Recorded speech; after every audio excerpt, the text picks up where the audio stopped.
بسم الله الرحمن الرحیم.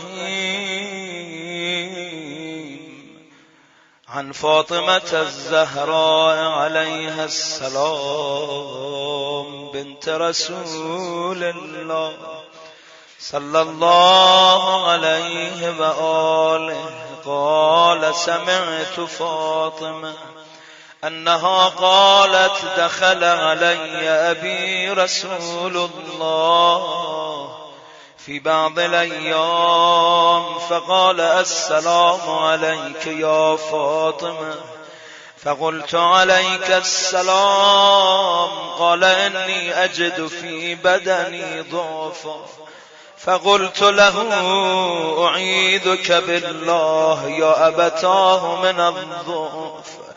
فقال يا فاطمة ائتيني بالكساء اليماني فغطيني به، فأتيته بالكساء اليماني فغطيته به وصرت أنظر إليه وإذا وجهه يتلألأ كأنه البدر في ليلة تمامه وكماله، فما كانت إلا ساعة وإذا بولدي الحسن قد أقبل وقال السلام عليك يا أمه.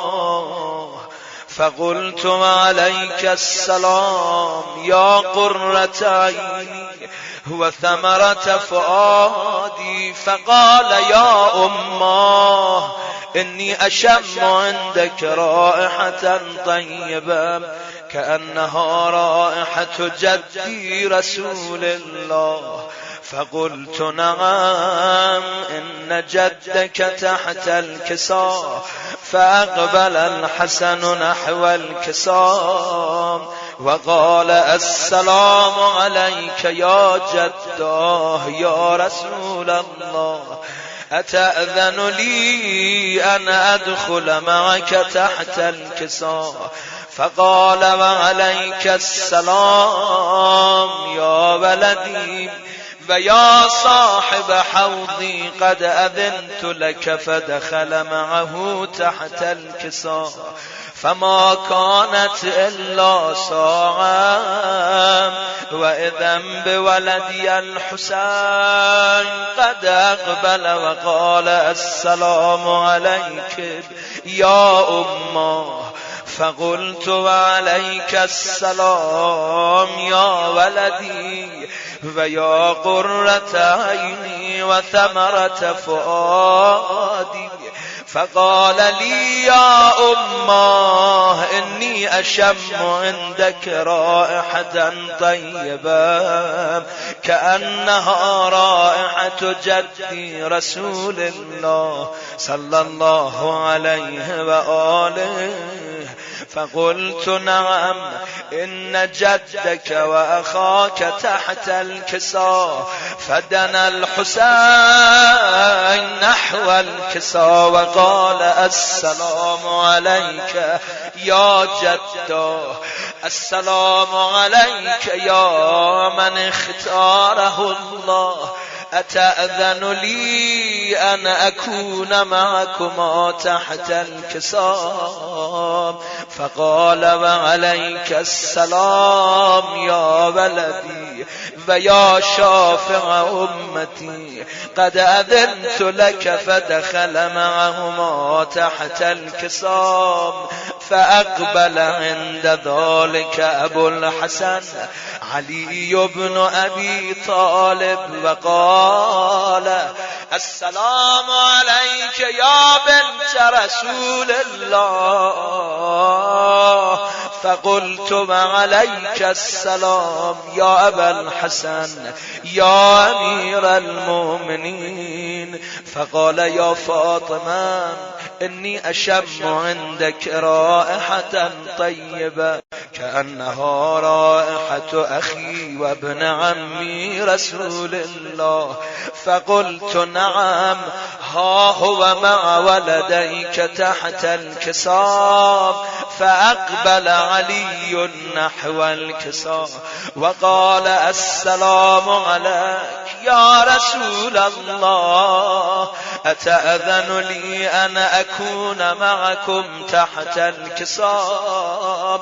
قال له وعليك السلام يا أخي ويا وسيم وخليفتي وصاحب لوائي، قد أذنت لك. فدخل علي تحت الكسام ثم أتيت نحو الكسام وقلت السلام عليك يا أبتا يا رسول الله، أتأذن لي أن أكون معكم تحت الكسام؟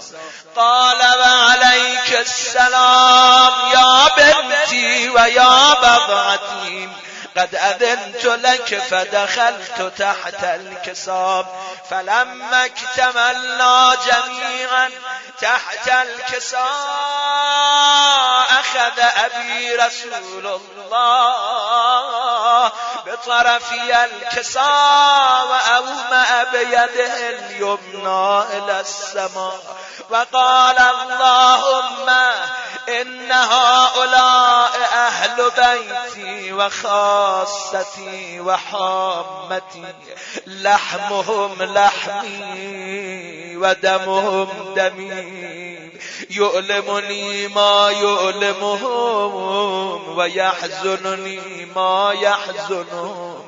أنا حرب لمن حاربهم وسلم لمن سالمهم وعدو لمن عاداهم ومحب لمن أحبهم. إنهم مني وأنا منهم، فاجعل صلواتك وبركاتك ورحمتك وغفرانك ورضوانك علي وعليهم، وأذهب عنهم الرجس وطهرهم تطهيرا. فقال الله عز وجل يا ملائكتي ويا سكان سماواتي، إني ما خلقت سماء مبنيا ولا أرضا مدحيا ولا قمرا منيرا ولا شمسا مضيئا ولا فلكا يدور ولا بحرا يجري ولا فلكا يسري إلا في محبة هؤلاء الخمسة الذين هم تحت الكسام. فقال الأمين جبرائيل يا رب ومن تحت الكسام؟ فقال عز وجل هم أهل بيت النبوة ومعدن الرسالة، هم فاطمة وأبوها وبالها وبنوها. فقال جبرائيل يا رب أتأذن لي أن أهبط إلى الأرض لأكون معهم سادسا؟ فقال الله نعم قد أذنت لك. فهبط الأمين جبرائيل وقال السلام عليك يا رسول الله. العلي الأعلى يقرأك السلام ويخصك بالتحية والإكرام ويقول لك وعزتي وجلالي إني ما خلقت سماء مبنية ولا أرضا مدحية ولا قمرا منيرا ولا شمسا مضيئا ولا فلكا يدور ولا بحرا يجري ولا فلكا يسري إلا لأجلكم ومحبتكم، وقد أذن لي أن أدخل معكم، فهل تأذن لي يا رسول الله؟ فقال رسول الله وعليك عليك السلام يا أمين وحي الله إنه نعم قد أذنت لك فدخل جبرائيل معنا تحت الكساء فقال لأبي إن الله قد أوحى إليكم يقول إنما يريد الله ليذهب عنكم الرجس أهل البيت ويطهركم تطهيرا. فقال علي لأبي يا رسول الله أخبرني ما لجلوسنا هذا تحت الكساء من الفضل عند الله.